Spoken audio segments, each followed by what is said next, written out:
Welcome to Paranormality Magazine. Each week, Paranormality Magazine explores all Fortean subjects, from phantoms to UFOs and every cryptid creature in between. Each week, you're treated to a collection of well-researched and investigated stories, interviews, and reports on cutting-edge paranormal projects and topics they know you crave. And here in the podcast, I share stories from the magazine to give you just a taste of what you receive in every issue. I'm Darren Marlar, and this is Paranormality Magazine.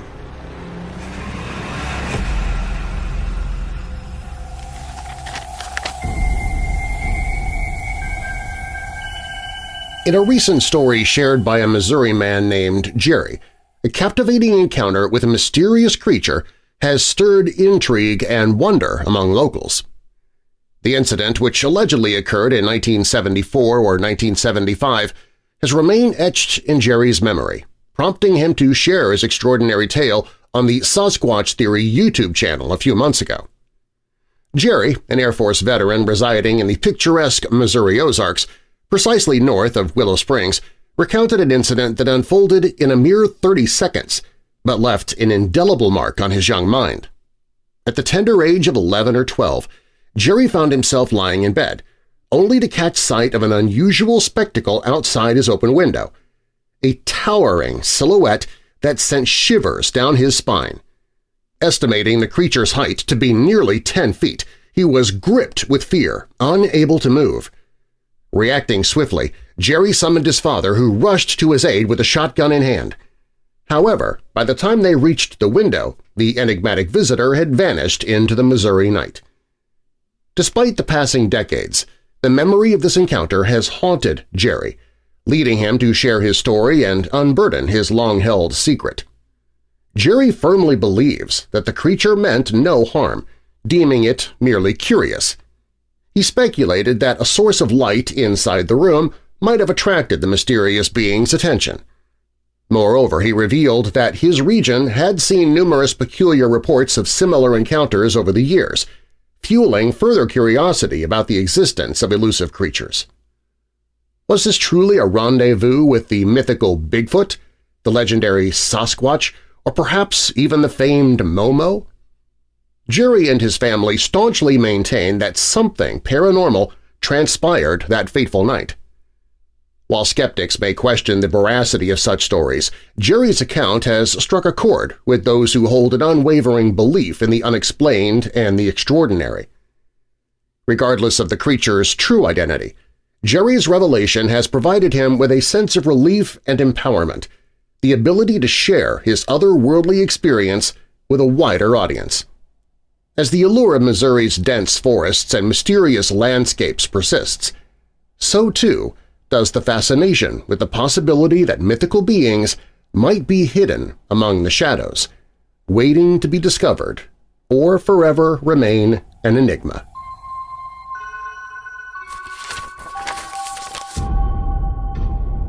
Here are a couple of Glitch in the Matrix stories from Paranormality Magazine.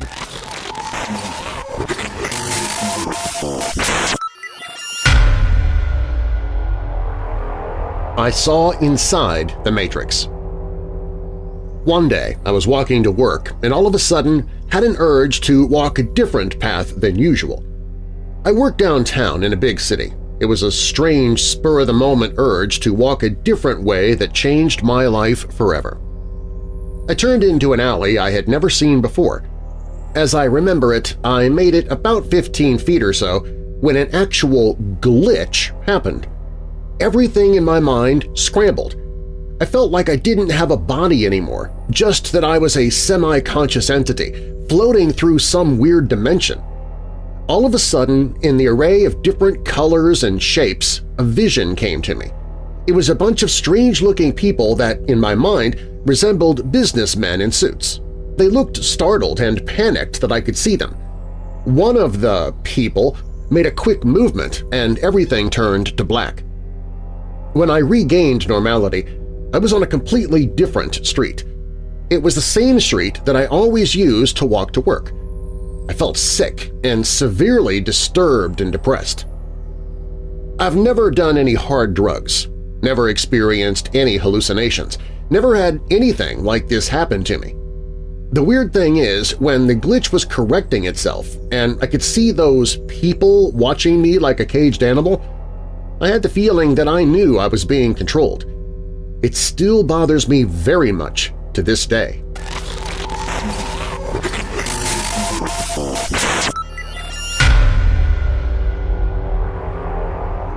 My dream saved my life years after I had it.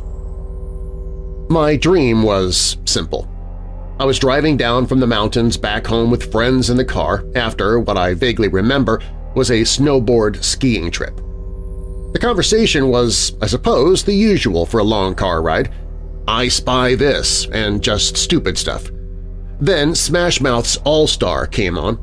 I remembered it because everyone started singing along. Speeding down the mountain and after signaling into the passing lane, all of a sudden a huge car wreck happens right in front of us. Happening so fast, cars smashed into each other and one of the cars involved rolling off the mountain over the divider. I was too close to avoid it, and so I pulled to the right, which caused the car behind us to plow into the side of us, rolling our car to the opposite side of the road. I remember just a fuzzy feeling, upside down, and just glancing around the car and just seeing my friends mutilated. It sends shivers down my spine to even think about it. I wake up and in tears. I was just so frightened and scared. It was so surreal. This is where the glitch begins. After years passing from the night of that dream, my friends and I decided to get together to plan a small trip to have a ski and snowboard day for the first snowfall. We knew a storm was coming, so we headed up the mountain. Good runs, fresh snow. It was overall a great success. We'd gotten exactly what we had come for. We packed our things and headed down the mountain. And it clicked. The same stupid car banter, I Spy, and then Smash Mouth's All-Star came on. It happened. It was in my nightmare. The wreck happened just as I remembered, but I didn't pull right as I did in my dream. I pulled to the left into the opposite lane and somehow just avoided it. Everything slowed down. It was like I was in my own world, and everything happened the same except for my actions. We pulled to the side of the road and called 911. I broke down. It was too much. I was again scared and shaking, but somehow that stupid dream saved my life.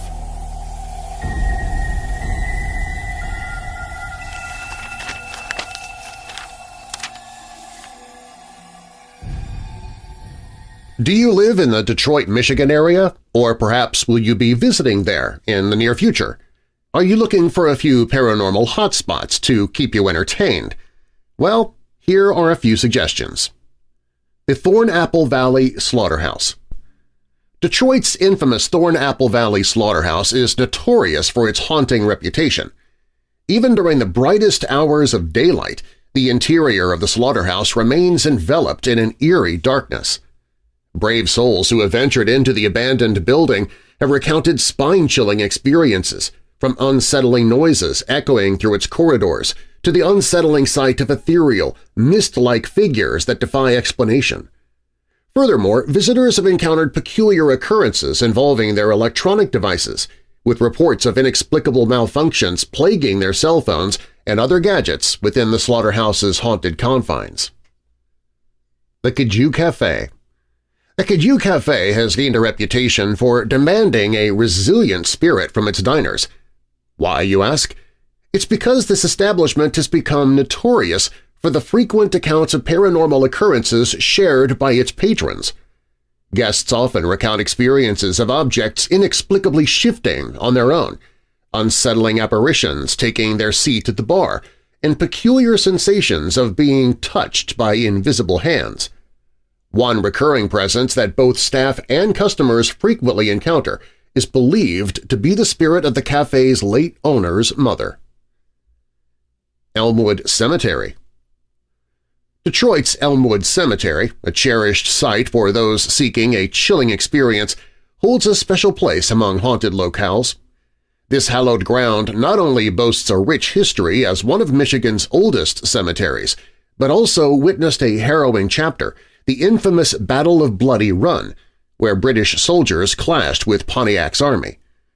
Amongst the somber gravestones, visitors have reported spine-tingling encounters with ethereal figures, seemingly remnants of long-departed soldiers. These spectral apparitions manifest, evoking the vivid memories of a tumultuous past and heightening the eerie allure that permeates Elmwood Cemetery. Historic Fort Wayne. Fort Wayne may not have witnessed any raging battles, but it has garnered a reputation as one of the most haunted buildings in the region for various compelling reasons. Originally serving as a military site, Fort Wayne took on a new role during the challenging era of the Great Depression, providing shelter for numerous displaced Detroiters who had lost their homes. The fort's history is steeped in hardship and adversity, which undoubtedly contributes to the prevalent paranormal activity experienced within its walls. Adding to the mystique, the construction of the fort necessitated the excavation of an Indian burial mound, further intertwining the supernatural with its past. However, the majority of reports indicate that the apparitions haunting Fort Wayne are primarily those of the soldiers who once served there, lingering in ethereal form.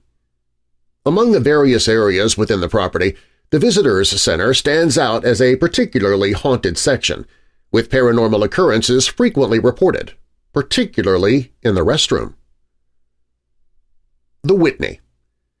The Whitney, a prominent residence in Detroit, holds a reputation as one of the city's most haunted places. Originally constructed by a local lumber tycoon during the late 19th century, this historic building has since been transformed into a renowned restaurant. Over the course of 3 decades, numerous visitors have shared chilling accounts of paranormal encounters within the restaurant's walls. Apparitions and inexplicable shadows have been frequently reported, leaving guests startled and intrigued. Astonishingly, there are even claims of a supernatural presence that defies human classification. Among the eerie incidents commonly experienced at the Whitney are sightings of ghostly figures, unexplained clattering of dishes in deserted areas, and peculiar rearrangements of place settings. These phenomena evoke a sense of mystery and capture the imagination of those who venture into the establishment. Adding to the allure of its ghostly reputation, the Whitney's historical past includes a brief period during which it served as a tuberculosis ward. Such historical context lends a plausible explanation for some of the reported hauntings, deepening the sense of intrigue surrounding this haunted location.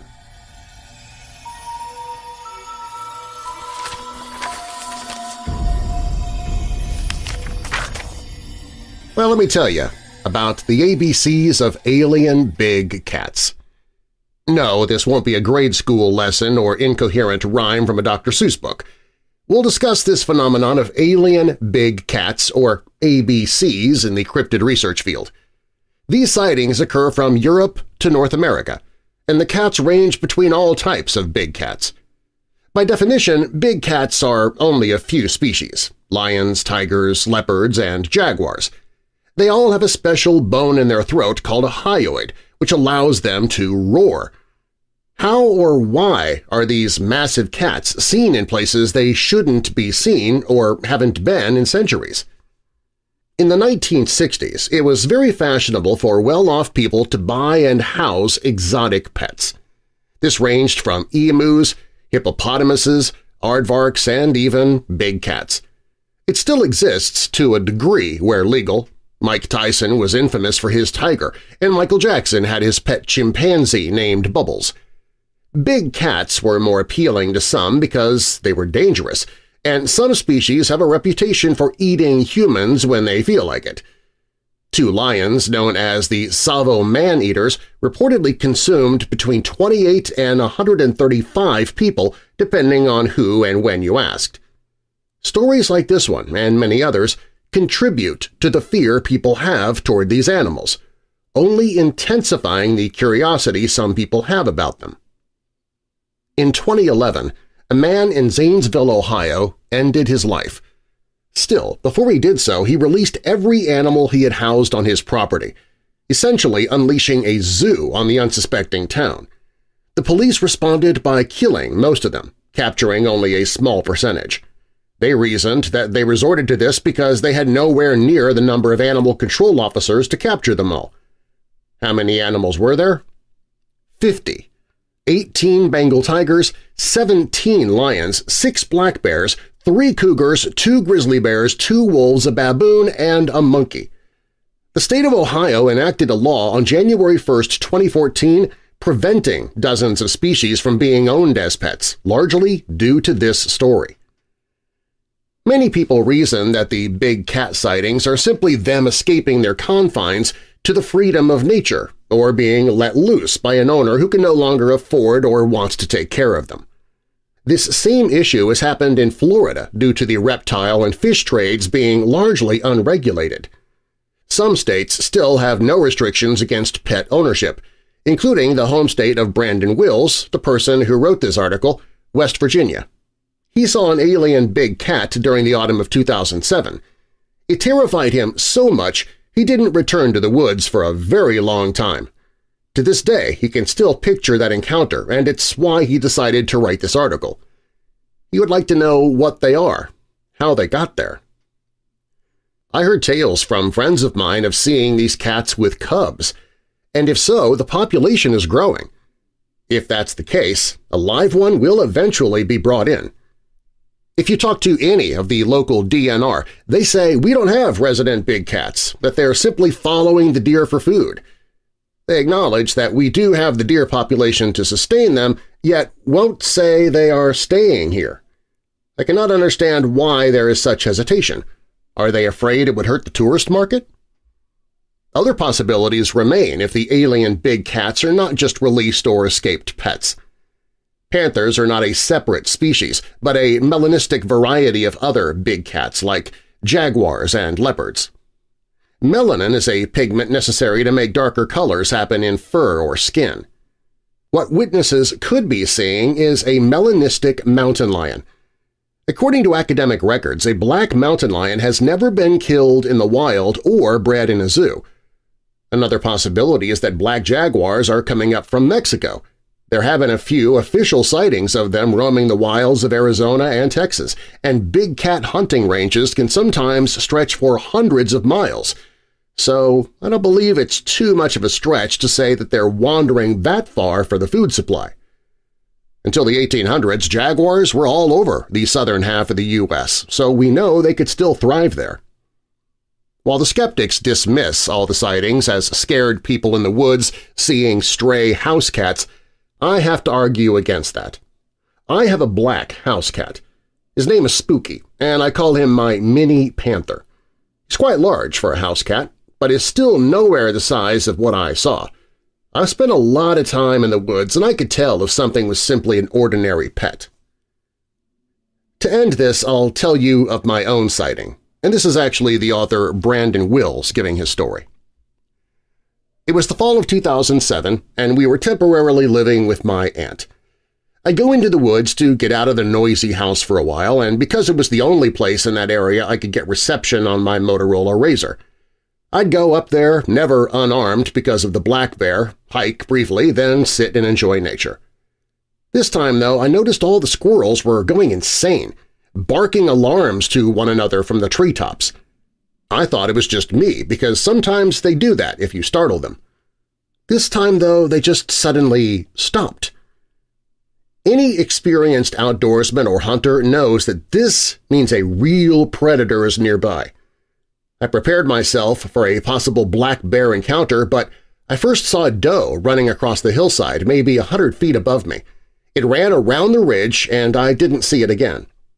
Moments later, I saw a black shape from the corner of my eye. It was moving slowly, taking its time. I thought to myself, there's the bear. It moved along a thick patch of brush, then wandered to a grove of trees to my right. I turned and saw the black shape between the trees.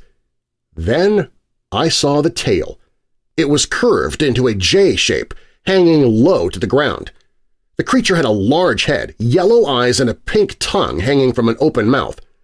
It turned to look at me, examined me for a few moments, then turned and walked over the hillside toward where the doe had run. Years later, I learned that mouth-opened gesture is how they taste the air for blood. I've concluded that I witnessed this creature about to eat its dinner. My question to all of you is this: have you also seen one? Now you know that you aren't the only one. You can contact me by going to wildandweirdwv.com and clicking the Sightings tab to send us your report. We'd love to hear about it. We can also keep it confidential if you choose. Just remember, you're not alone.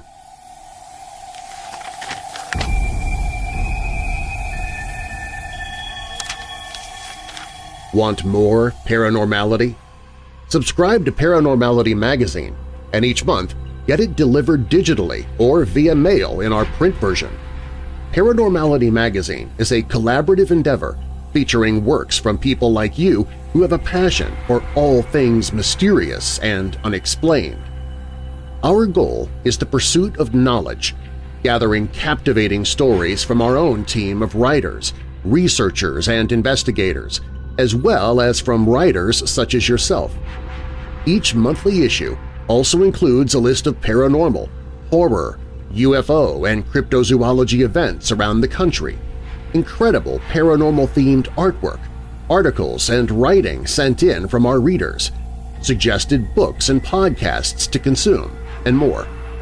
Visit ParanormalityMag.com and subscribe today for as little as $3.99 a month. That's ParanormalityMag.com. ParanormalityMag.com.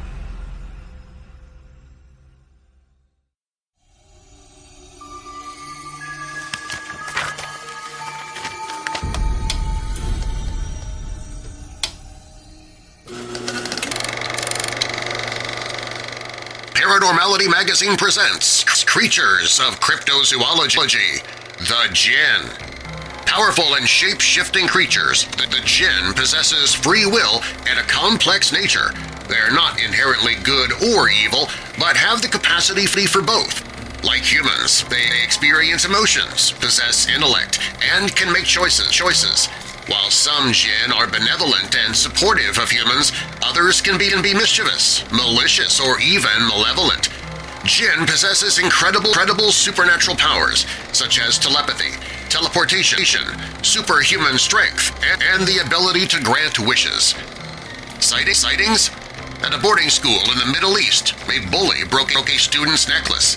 As soon as that happened, the girl started to speak in a male voice while her body contorted in strange positions.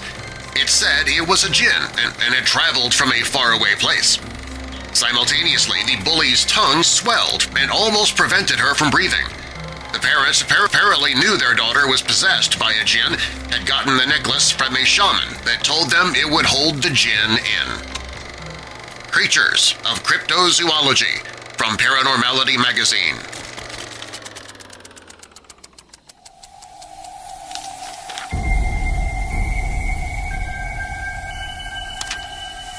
What if a location is haunted by something that refuses to be defined? Is it our brain or our humanity that wants a haunting to be the spirit of a fellow person, a person that we feel like we can connect with? Sometimes places can be haunted by something that almost seems to mimic humanity, almost in mockery of those who live there. Billy White brings us the story about the unearthly encounters of her parents' property. My parents bought their property, the property where my mother continues to live, back in about 1969. My older sister was approximately 2 years old. They were a very young married couple starting out together. My mother was about 20 and my father 24. My father had entered the marriage with a daughter from a previous relationship who was now about 7. They purchased 5 acres with a small 2-bedroom home sitting right in the middle of the property. My father said he always wanted the 5 acres since he knew that they would never have next-door neighbors. The original house burned down in 1993, and my parents rebuilt a new house on the property. I honestly don't know exactly when my parents started experiencing different supernatural encounters on their property. I know that some of my father's stories about the property were from the early 1970s, so it must have started fairly soon after they purchased it. Whatever is there is not shy and has made its presence known in a wide variety of ways. Probably the most unsettling are the sounds that are heard in the mesquite trees at night. The two most common of these are a baby crying and laughter. I've only heard the baby cry a couple of times in my life. The first time I heard it stands out the most in my memory, probably because of the repercussions that I faced afterward. I was approximately 9 years old or so. There was a church potluck that evening, and my sister and I were bringing pies to my mom. My sister had asked me to carry some of the pies and put them in the car. After I had sat the pies on the back seat of our dad's old Mustang, I distinctly heard a baby crying nearby. It was definitely a baby in distress. The nearest neighbors were acres away. We couldn't hear anything from their house. I panicked, but not out of fear of the supernatural. I was sure that there had to be an abandoned baby out in the mesquite trees somewhere. Without thinking, I immediately ran into the house to get my sister. I didn't even stop to close the car door. By the time I got my sister to follow me out to the car, the family dogs had gotten in and destroyed the pies. I was in enormous trouble. I explained to her and to my parents what I had heard. That was when I found they had all heard the baby cry at some point. No one knew what it was, and it had been going on for years. In fact, it hasn't stopped. When I last spoke to my brother about it, he said that he'd heard it not too long ago. A crying baby isn't the property's only trick. Whether or not it is the same being, there is something that laughs while staying hidden in the mesquite trees as well. Just like the baby, the laughter only comes at night and when someone is alone outside. The laughter can be a soft chuckle, or sometimes it is louder and more sinister. I admit that in the daytime, or with the lights on, laughter and a baby crying might not sound scary. But place yourself in the middle of nowhere, with no streetlights, no traffic, no neighbors. It is nighttime and you have to go outside. As you walk out to the car or to check on something, you hear it. Maybe it is a baby crying where there should not be a baby. Maybe it's someone laughing, someone who must be there, in the dark, looking at you even though you can't see them. Whatever is there also doesn't only communicate through baby cries and laughter. As I said, my parents have been experiencing the supernatural at their property since the early 1970s. During this time, my father rode a motorcycle. One winter night, he woke up to remember that he didn't bring his helmet inside after working on his bike. Everyone thinks about the heat in Arizona, but they don't realize that in the winters, parts of Arizona drop below freezing at night. My father was afraid that his helmet might crack if he didn't bring it in, so he ran outside to grab it. However, the helmet wasn't hanging on his bike where it should be. Rather than going inside and going back to bed, he decided that it must have fallen off while he was testing his fixes on a ride in the empty acreage across the road. He thought that there was no way that it could be too far, so a quick ride out and he would have the helmet and be back in bed in no time. He was right. In just a few minutes, his headlights picked up the helmet laying on the ground. He stopped, got off his bike, and grabbed the helmet. Then, just like in a horror movie, the bike's engine cut off. He was working to try to get it going again when he heard someone behind him clearly say, "Bill." He figured that my mom must have woken up and realized that he wasn't in bed anymore and was calling his name from the front porch. He turned around towards the house only to realize that he had gone much farther than anticipated. There was no way he would have been able to hear her calling him from that distance. He was alone. He was alone, yet someone had clearly said his name.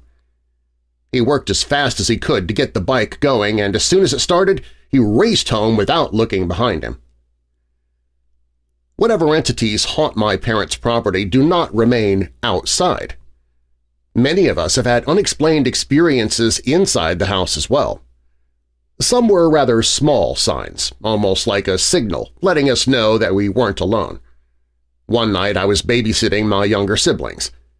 At this time, my parents had a chime on the back of the front door consisting of 4 strings and small wooden weights that would hit them melodically when the door closed. The younger kids had gone to bed, and I was in the living room watching TV. Suddenly, just one of the strings made one single response, as if the weight attached to it had been lifted and dropped once, but then stopped before it could bounce. There is no way that this could have been the wind, since the noise was only one chime and stopped immediately. It also couldn't be movement from the door for the same reason. However, this experience was quick and almost a hello compared to a terrifying experience that my brother had when he was a teenager. In the early 2000s, I was living in the same town as my parents, but I lived in town proper with my sister and my young son. Since we were close in proximity, our younger siblings often spent time at our small home, especially if our parents were out of town. This was the case one evening in approximately 2001. My younger brother was debating between staying with us or staying at our parents' home by himself while our parents were out of town for a few days. He decided to go to our parents' home to gather items so that he would not spend the night alone. When he came back to our house, he was shaking and nearly in tears. My sister and I sat down with him and I asked him to tell us immediately what had happened. As best I can remember, this is his story. When he pulled into the driveway, the house appeared to be completely quiet, which was natural since our parents had already left town. He went into the house and was doing a few things in the living room and kitchen area. He then heard voices and someone moving around back in our parents' bedroom. Not being afraid of confrontation, my brother headed straight to the back of the house to face the intruder head-on. However, when he got to our parents' room in the back of the house, no one was there, and he had passed no one in the single hallway leading to their room. At this point, he heard voices in the living room, the room that he had just left. Now he was scared. It was impossible for someone to have made their way from the back bedroom to the living room without passing him in the hall. My brother still wanted to see what was happening. He figured there still had to be a natural explanation, right? He went straight back down the hallway to the living room. Again, he found an empty room, and again he experienced a repetition of the voices in the back of the house. My brother then decided that if there was something or someone in the house, it was clearly deliberately messing with him, and his best course of action at this point was to leave the house. He quickly grabbed what personal items he had nearby and went straight to the front door. When he grabbed the doorknob, it was so cold that moisture had condensed on it on a warm summer evening in southern Arizona. He raced out to his truck in the driveway and made his way to our home in town as quickly as he could. In fact, he was shocked that he had not had a car accident on his way as much as the experience had upset him. My brother and I spent many evenings talking about my parents' home. When I graduated from high school and moved out, he moved into my former bedroom. He said that he could never sleep in there. He was so bothered by the room that he moved back into his shared room with our other brother. Our baby sister eventually took the room and stayed in it throughout her school years. Our sister never reported seeing or hearing anything in that room. So does that mean that there's nothing there? Does the absence of proof mean that something doesn't exist? Does the fact that my sister didn't report anything negate my brother's experiences just because it is more acceptable? However, it was not only family members who reported seeing things at my parents' home. While I was in high school, I had a friend come over while my parents were not home. He happened to be a little bit of a clean freak and actually wanted to clean the living room while my parents were out. I'd gone in the back of the house while he was getting out the vacuum. When I came back in the living room, my friend calmly stated, "I just watched a woman walk across your living room and through the wall." I asked him if he wanted to leave, but he responded, "No, I think it was kind of cool." I'd never spoken to this friend about the weirdness of my parents' property or anything that anyone had ever seen or heard. My friend had a point. It is kind of cool. While there are some, like my brother, who see the presence there as something malevolent and dangerous, no one has ever really been harmed. There's absolutely no doubt that hearing a disembodied baby cry or laughter in the desert night is terrifying in the moment. But man, it does make for a cool story.